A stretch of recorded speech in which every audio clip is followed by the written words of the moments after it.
Hi, welcome back to iOS app development with Swift and Swift UI. Previous ലെസണിൽ നമ്മൾ കുറേ അധികം കാര്യങ്ങൾ പഠിച്ചു.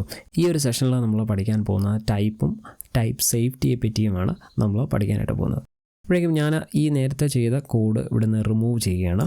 var name equals my name. Okay, ഇങ്ങനെ നൽകി. യഥാർത്ഥത്തിൽ ഇതിൻ്റെ ടൈപ്പ് എന്താണ്? അതായത് ഇതിൻ്റെ ടൈപ്പ് എന്ന് പറയുന്നത് സ്ട്രിങ് ടൈപ്പ് ആയിരിക്കും ഇതിനുണ്ടായിരിക്കുക. സ്ട്രിങ് ഇത് എനിക്ക് പറഞ്ഞു നൽകാനായിട്ട് പറ്റും. ഇപ്പം ടൈപ്പ് ഇൻഫറൻസ് ആണ് ഇവിടെ കാണുന്നത്. ഇവിടെ ടൈപ്പ് ഇൻഫറൻസ് ആണ് വരിക. അതായത് നമുക്കിവിടെ മൈ നെയിം എന്ന് പറഞ്ഞ വാല്യൂ, അതായത് ഒരു സ്ട്രിങ് ആണ്, ഇതിനെ ഏതിലേക്കാണ് അസൈൻ ചെയ്തിരിക്കുന്നത്? നെയിം എന്ന് പറയുന്ന വേരിയബിളിലേക്കാണ് അസൈൻ ചെയ്തിരിക്കുന്നത്. ഓക്കെ, അപ്പോൾ ഈ വേരിയബിളിൽ ഇത് അസൈൻ ആയിട്ടുണ്ട്. അപ്പോഴേക്കും ഇതിൻ്റെ ടൈപ്പ് ഇവിടെ ഓൾറെഡി ഇതെങ്ങനെയായിരിക്കും മനസ്സിലാക്കിയത്? ഇതിൻ്റെ വാല്യൂ റിസീവ് ചെയ്ത ശേഷമാണ് ഇതിൻ്റെ ടൈപ്പ് മനസ്സിലാക്കിയത്. അതായത് സ്വിഫ്റ്റ് എന്ന് പറയുന്നത് ഒരു ടൈപ്പ് സേഫ് ലാംഗ്വേജ് ആണ്. ഇത് കമ്പൈൽ ചെയ്യുന്ന സമയത്ത് തന്നെ മിസ്മാച്ച്ഡ് ആയിട്ടുള്ളതാണെങ്കിൽ ഇത് എറർ ജനറേറ്റ് ചെയ്യും. ഓക്കെ, അത് മനസ്സിലാക്കുക. ഇനി നമുക്ക് നമ്മുടെ ടൈപ്പ് നമുക്ക് മുൻകൂട്ടി പറഞ്ഞു കൊടുക്കാനായിട്ട് സാധിക്കും. അതെങ്ങനെയാണെന്ന് നോക്കാം. ഈ നെയിമിന് ശേഷം ഒരു കോളൻ നൽകുക, എന്നിട്ട് ടൈപ്പ് പറഞ്ഞു നൽകുക, സ്ട്രിങ് ടൈപ്പ്. ഓക്കെ, ഇത് എനിക്ക് വേണമെങ്കിൽ പ്രിൻറ്റ് ചെയ്യാം. ഓക്കെ, ഇവിടെ മൈ നെയിം എന്ന് പ്രിൻറ്റ് ചെയ്ത് വന്നിരിക്കുകയാണ്. ഇതുപോലെ തന്നെ മറ്റ് ടൈപ്പുകളും എനിക്ക് സ്പെസിഫൈ ചെയ്ത് നൽകാനായിട്ട് സാധിക്കും. അതെങ്ങനെയാണെന്ന് നോക്കാം. ഉദാഹരണം പറയുകയാണെങ്കിൽ സ്റ്റുഡൻറ്റ് ഏജ് ഈക്വൽസ് 17. ഇത് ഇൻറ്റീജർ ടൈപ്പാണ് അല്ലേ? നമ്മൾ നൽകിയിരിക്കുന്നത് ഇൻറ്റീജറാണ്. ഓക്കെ, അപ്പോഴേക്കും ഇൻറ്റീജർ ആണെന്ന് എനിക്ക് സ്പെസിഫൈ ചെയ്യാനായിട്ട് സാധിക്കും. അതിനായിട്ട് കോളൻ, അതിനുശേഷം ഇൻറ്റ് എന്ന് നൽകുന്നു. ഇതുപോലെ മറ്റ് വേരിയബിൾസും എനിക്ക് ഡിക്ലെയർ ചെയ്യാനായിട്ട് സാധിക്കും. ഉദാഹരണം പറയുകയാണെങ്കിൽ സ്റ്റുഡൻറ്റ് പാസ്സായോ ഇല്ലയോ എന്നുള്ള ഒരു സ്റ്റാറ്റസ്, സ്റ്റുഡൻറ്റ് പാസ്ഡ് നൽകുന്നു. ഇതെന്താണ്? ഇത് ഞാൻ ബൂളിയനായിട്ട് നൽകുകയാണ്. അതിന് ബൂൾ എന്ന് പറയുന്ന ടൈപ്പായിരിക്കും ഞാൻ യൂസ് ചെയ്യാം. ഓക്കെ, ഈക്വൽസ് വാല്യൂ എന്തായിരിക്കും? 2 വാല്യൂസ് ആയിരിക്കും ഉണ്ടായിരിക്കുക. ഒന്ന് ട്രൂ, മറ്റൊന്ന് ഫോൾസ്. ഞാനിവിടെ ഫോൾസ് നൽകുന്നു. ഓക്കെ, നിങ്ങൾക്ക് ഐഡിയ കിട്ടിയെന്ന് ഞാൻ വിചാരിക്കുന്നു. ഇനി അടുത്തത് എനിക്ക് വേണമെന്നുണ്ടെങ്കിൽ ക്യാരക്ടർ ടൈപ്പും എനിക്ക് ഇതിലേക്ക് കൊണ്ടുവരാനായിട്ട് സാധിക്കും. അതിനായിട്ട് സ്റ്റുഡൻറ്റ് നെയിം സ്റ്റാർസ് എവിടെ നൽകുകയാണ്? സ്റ്റുഡൻറ്റ് നെയിം സ്റ്റാർട്ട്സ് കോളൻ, അത് ക്യാരക്ടർ ടൈപ്പാണ്. ക്യാരക്ടർ ഈക്വൽസ് നമ്മുടെ സ്റ്റുഡൻറ്റിൻ്റെ നെയിം സ്റ്റാർട്ട് ചെയ്യുന്ന ഫസ്റ്റ് ലെറ്റർ എവിടെ നൽകുന്നു? N. ഓക്കെ, ഇങ്ങനെ എനിക്ക് ഡിക്ലെയർ ചെയ്യാനായിട്ട് സാധിക്കും. അതുപോലെ തന്നെ എനിക്ക് ഡബിൾ കൊണ്ടുവരാനായിട്ട് സാധിക്കും. ഡബിൾ ടൈപ്പ് നമുക്ക് കൊണ്ടുവരാനായിട്ട് സാധിക്കും. അതിനായിട്ട് സ്റ്റുഡൻറ്റ് ആവറേജ് സ്കോർ എന്ന് ഞാൻ നൽകുന്നു. അതിനുശേഷം എൻ്റെ ടൈപ്പ് ഞാൻ പറഞ്ഞു നൽകുന്നു, ഡബിൾ ഈക്വൽസ് 7.0. അപ്പോൾ ഇവിടെ എല്ലാം നമ്മൾ മനസ്സിലാക്കേണ്ടത്, ഇവിടെ സ്ട്രിങ് ആണ് ടൈപ്പ്, ഇവിടെ എന്താണ് ഇൻറ്റീജർ ടൈപ്പാണ്, ഇവിടെ ബൂളിയനാണ്. അതുപോലെ തന്നെ ഇവിടെ എന്താണ് ക്യാരക്ടർ ടൈപ്പ്, ഇവിടെ എന്താണ് ഡബിൾ ടൈപ്പ്. ഓക്കെ, ഡബിൾ, ഇവിടെ ക്യാരക്ടർ, ഇവിടെ ബൂളിയൻ.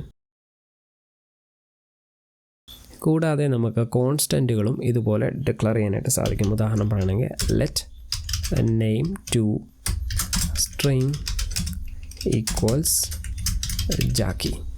ഓക്കെ, ഇങ്ങനെ നമുക്ക് കോൺസ്റ്റൻറ്റും ഇതുപോലെ തന്നെ നമുക്ക് ടൈപ്പ് സ്പെസിഫൈ ചെയ്തുകൊണ്ട് തന്നെ നമുക്ക് ഡിക്ലെയർ ചെയ്യാനായിട്ട് സാധിക്കും. കാരണം എന്താണെന്ന് വെച്ച് കഴിഞ്ഞാൽ ഇതിൽ സ്വിഫ്റ്റ് എന്ന് പറയുന്നത് ടൈപ്പ് സേഫ് ലാംഗ്വേജ് ആണ്. സോ ഒരിക്കലും ഒരു മിസ്മാച്ച് വന്നു കഴിഞ്ഞാൽ നമ്മൾ പ്രോഗ്രാം എക്സിക്യൂട്ട് ചെയ്യത്തില്ല. ഓക്കെ, ഇനി മറ്റൊരു സിമ്പിൾ എക്സാമ്പിൾ നമുക്ക് നോക്കാം. എങ്ങനെ 2 നമ്പേഴ്സിന് നമുക്ക് ഒരു സിമ്പിൾ കാൽക്കുലേഷൻ ഇവിടെ ചെയ്യാമെന്ന് നോക്കാം. Simple calculation. ഞാൻ എന്ത് ചെയ്യുന്നു? എ എന്ന് പറയുന്ന ഒരു വേരിയബിളിലേക്ക് ഒരു വാല്യൂ സ്റ്റോർ ചെയ്യുകയാണ്. ഇൻറ്റ് ഈക്വൽസ് 10,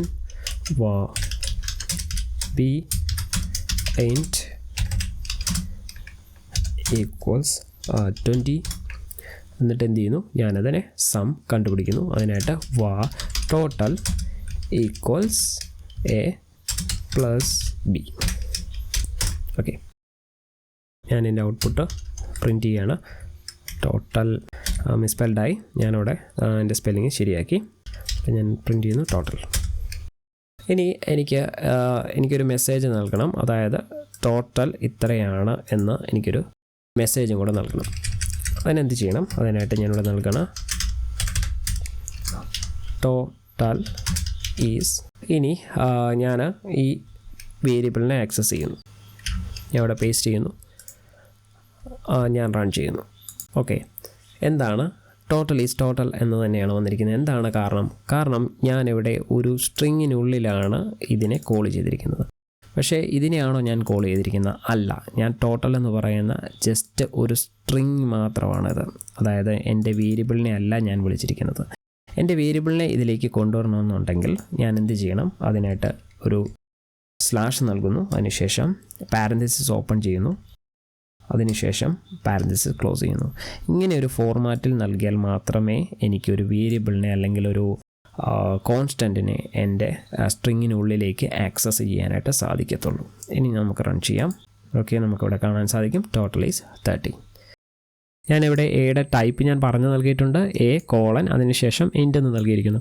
അപ്പോൾ ഇതിനെ ടൈപ്പ് അനോട്ടേഷൻ എന്നാണ് പറയുക. അതായത് ടൈപ്പ് അനോട്ടേഷൻ എന്നാണ് ഇതിനെ സ്വിഫ്റ്റിൽ പറയുക.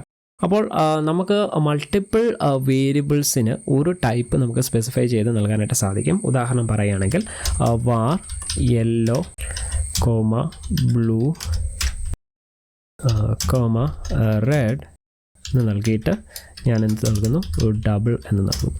ഓക്കെ, ഇങ്ങനെ എനിക്ക് നൽകാനായിട്ട് സാധിക്കും. അതായത് ഇതിൻ്റെ ടൈപ്പ് എന്തായിരിക്കും, ഈ ടൈപ്പ് അനോട്ടേഷൻ കൊണ്ട് ഉദ്ദേശിക്കുന്നത് എന്തായിരിക്കും, യെല്ലോയ്ക്കും ബ്ലൂവിനും റെഡിനും എല്ലാ വേരിയബിൾസിനും ഒരു ഡബിൾ വാല്യൂവിനെ ഹോൾഡ് ചെയ്യാനായിട്ട് സാധിക്കും. പോയിൻ്റുള്ള സംഖ്യകളാണ് നമ്മൾ ഡബിൾ വാല്യൂസ് ആയിട്ട് റെപ്രസെൻറ്റ് ചെയ്യുന്നത്. അത് ലാർജ് നമ്പേഴ്സ് ആയിരിക്കും വരിക. അതായത് പോയിൻ്റുള്ള നമ്പേഴ്സും അതിൻ്റെ സൈസ് കുറവാണെങ്കിൽ നമുക്ക് ഇവിടെ ഏത് യൂസ് ചെയ്യാൻ സാധിക്കും, ഫ്ലോട്ട് യൂസ് ചെയ്യാനായിട്ട് സാധിക്കും. ഫ്ലോട്ട്.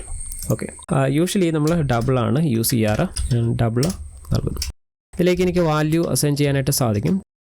യെല്ലോ ഈക്വൽസ് 89.09 എന്ന് എനിക്ക് സ്റ്റോർ ചെയ്യാനായിട്ട് സാധിക്കും. ഈ ഒരു കാര്യം നിങ്ങൾ മനസ്സിലാക്കി എന്ന് ഞാൻ വിചാരിക്കുന്നു.